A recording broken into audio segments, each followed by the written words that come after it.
मेरे प्रिय बच्चे, कैसे हो तुम? मैंने आसमान से धरती पर कुछ फरिश्ते भेजे हैं जो अगले 2 दिनों के भीतर तुम्हारे घर में प्रवेश करेंगे और तुम्हारे जीवन से शत्रुओं का समापन करेंगे। मेरे प्रिय बच्चे, तुम्हारे जीवन को बेहतर रूप से बदलने के लिए उन लोगों का आगमन होना आवश्यक है। कोई ऐसा है जो तुम्हारे स्वभाव से परिचित है और आर्थिक उन्नति दिलाने में तुम्हारा सहायक बनेगा। कोई ऐसा जो तुम्हारे हृदय में प्रेम का संचार करेगा और तुम्हें फिर से जीवन को बेहतर ढंग से जीने की उम्मीद देगा। वो तुम्हारे बहुत निकट है और शीघ्र ही वो तुमसे मिलने वाला है। जीवन में जब अंधकार घना हो जाए तो समझ लेना चाहिए कि अब सूर्योदय का समय नजदीक है। मेरे प्रिय, जो लोग अंधकार में भी हौसले की डोर को नहीं छोड़ते, वही तो इस संसार में इतिहास रचते हैं। जीवन में सुख और दुख दिन और रात्रि के समान आते जाते रहते हैं। समझदार वही है जो दोनों परिस्थिति में समान व्यवहार करता है। फिर वही परमात्मा का प्रिय बन जाता है। तुम्हारे संघर्षों को तो मैं जानता हूं, इसलिए आज तुमसे कह रहा हूं कि तुम कोई साधारण मनुष्य नहीं हो, वीर योद्धा हो। और वीर योद्धा की तो विजय होकर रहती है। तुम्हारी भी ऐसी विजय होगी जिसका सारा जमाना साक्षी बनेगा। फिर मेरे प्रिय, तुम क्यों इतनी चिंता करते हो? तुम अकेले नहीं हो। मैं तो सदैव ही तुम्हारे साथ हूं। ये तुम्हारी आंखें हैं जो उसे देख नहीं पा रही। जिस प्रकार तुमने हर चुनौती का सामना किया है, वैसे ही इस बार भी तुम सफलतापूर्वक उन समस्याओं से निकल जाओगे जो अभी तुम्हें घेरे हुए है। और मेरे प्रिय, इस बार तुम्हें अपने संघर्ष का बहुत बड़ा इनाम भी मिलेगा, जिसे पाकर तुम हमेशा के लिए खुश होने वाले हो, जिसे पाकर तुम्हारा मन सुकून से भर जाएगा। तुम्हारी उपस्थिति वातावरण को शुद्ध बनाती है, इसलिए निराशा को त्याग दो और प्रसन्न चित्त होकर अपने आने वाले कल का स्वागत करो, जो नई उम्मीद और खुशियों से भरा है और तुम्हारे द्वार पर दस्तक देने को खड़ा हुआ है। मेरे प्रिय बच्चे, मैंने तुम्हारे जीवन में उन फरिश्तों को भेज दिया है। वो निकल पड़े हैं उस राह पे जिस राह पे तुम्हें जीत मिलेगी। और आने वाले अगले 2 दिन तुम्हारे लिए बहुत महत्वपूर्ण होने वाले हैं। ये 48 घंटे विभिन्न प्रकार की चुनौतियों से भले ही भरे हुए हों, लेकिन इनमें तुम्हारे लिए जो उपहार होगा, उस उपहार की तो तुम कल्पना भी नहीं कर सकते। मेरे प्रिय बच्चे, तुम्हारा जीवन जो निराशा से भरा हुआ है, उसमें ऐसी ताजगी आएगी, ऐसा प्रकाश फैलेगा कि तुम्हारा दिल पूरी तरह से गदगद हो उठेगा। तुमने बहुत सारा समय काट लिया है संघर्षों में। अब वो क्षण चले गए जब तुम संघर्ष में केवल प्रतीक्षा किया करते थे। अब समय केवल प्रतीक्षा करने का नहीं है, अब तो वास्तव में समय आ चुका है उन खुशियों को भोगने का और विचार करने का कि आखिर तुम किस दिशा की तरफ आगे बढ़ना चाहते हो। तुम्हारे जीवन में प्रेम की जो कमी हो गई थी, वो कमी अब पूर्ण होगी।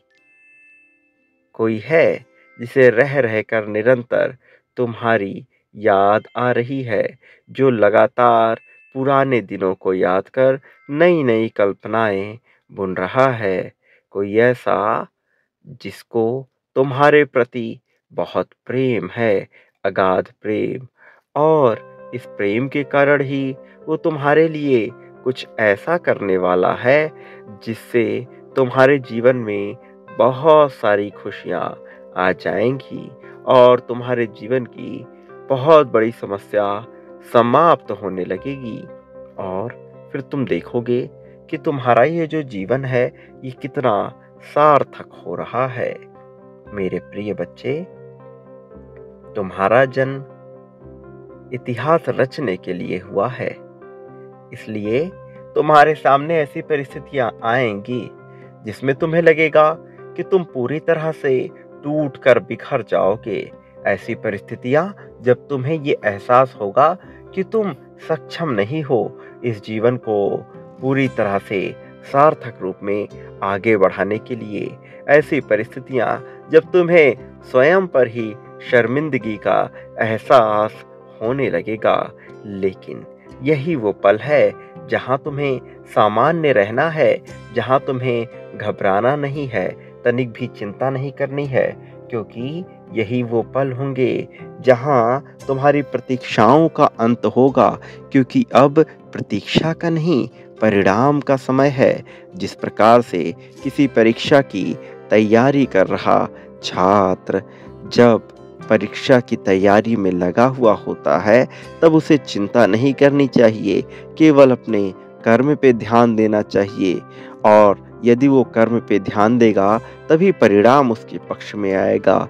उसी प्रकार से तुम्हें भी परिणाम का विचार नहीं करना चाहिए, केवल अपना कर्म करते जाओ। और मैं तुम्हें ये बता देना चाहता हूँ कि तुम सही मार्ग पर आगे बढ़ रहे हो, इसलिए तुम्हें जरा भी चिंता करने की आवश्यकता नहीं है। तुमने जिस मार्ग का चुनाव कर लिया है, उस मार्ग पर ही मैं तुम्हें आगे लेकर जाऊंगा। और जब तुम इसी मार्ग पर आगे बढ़ते रहोगे तो कहीं बीच में तुम्हें तुम्हारा उद्देश्य मिल जाएगा। यदि तुम दिन प्रतिदिन केवल उद्देश्य का विचार करते रहोगे तो फिर तुम्हें कुछ भी हासिल नहीं होगा। इसलिए तुम्हें विचार करने के बजाय केवल अपने कार्य को भली भांति करते रहना है। मेरे प्रिय बच्चे, तुम्हारा जीवन साधारण नहीं है, सामान्य नहीं है। तुम्हारे जीवन में बहुत से उतार चढ़ाव रहे हैं और आगे भी ये परिस्थिति बनी रहेगी। लेकिन एक चीज़ जो तुम्हारे साथ अब जुड़ गई है वो ये कि अब तुम में इतना साहस आएगा कि तुम्हें ये सारी चीज़ें बहुत तुच्छ मालूम पड़ेंगी। और इस साहस के साथ ऐसी सुविधा, ऐसी सहजता भी तुम्हारे जीवन में आएगी जिससे मेरे प्रिय बच्चे तुम्हें सारी चीज़ें आसान लगने लगेंगी। मेरे प्रिय बच्चे, अब तुम अपने मन से नफरत के बीज निकाल दो, क्योंकि तुम्हारे जीवन में प्रेम ऐसी पराकाष्ठा चढ़ेगा जिसको पाने के बाद तुम कभी अपने साथी को भूल ना सकोगे। उसकी याद से लिपटे रहोगे और उसके प्रेम में खुद को रमा हुआ महसूस करोगे। साथ ही उसके होने का एहसास तुम्हें सहजता प्रदान करेगा। तुम्हारे साथी का तुम्हारे साथ भविष्य बहुत बेहतर है और ये भविष्य बेहतरीन रूप से बनकर रहेगा। कोई तुमसे तुम्हारे भविष्य को छीन नहीं सकता। तुम्हारे कर्मों में वो ताकत है जो तुम्हें प्रगति की सभी सीढ़ियां चढ़ा दे। इसलिए मेरे प्रिय बच्चे, तुम तनिक भी चिंता ना करो, जरा भी भयभीत ना हो। तुम एकदम सटीक मार्ग पे हो। मेरे प्रिय, तुम्हें बस आवश्यकता है तो केवल अपने सेहत की ध्यान रखने की और अपने मानसिक सेहत का भी ध्यान रखने का। शारीरिक रूप से तुम्हें अपनी सेहत के प्रति थोड़ा-सा ज़्यादा सचेत होना चाहिए। ऐसा होने पर तुम्हारा मानसिक स्वास्थ्य स्वतः ही बेहतर होने लगेगा। मेरे प्रिय बच्चे, तुम इस संसार में बेहतर होने के लिए आए हो, क्योंकि जब तुम बेहतर होगे तभी तुम्हारा ये देह रूपी अस्त्र बेहतर काम कर पाएगा और ये तुम्हारा देह रूपी अस्त्र इस संसार को बदल कर रखने की क्षमता रखता है। इसका सदुपयोग करना ही तुम्हारा वास्तविक कर्तव्य है। मेरे प्रिय बच्चे, तुम्हारी जीत निश्चित है, इसलिए अपने मन से किसी भी प्रकार की चिंता का त्याग कर दो और सदा ही एक बात याद रखना कि चाहे परिस्थिति कैसी भी हो, चाहे अनुकूल हो या प्रतिकूल हो, मेरा आशीर्वाद सदैव तुम्हारे साथ है। सदा सुखी रहो, तुम्हारा कल्याण हो। मेरे आने वाले संदेशों की प्रतीक्षा करना, तुम्हारी प्रगति होगी।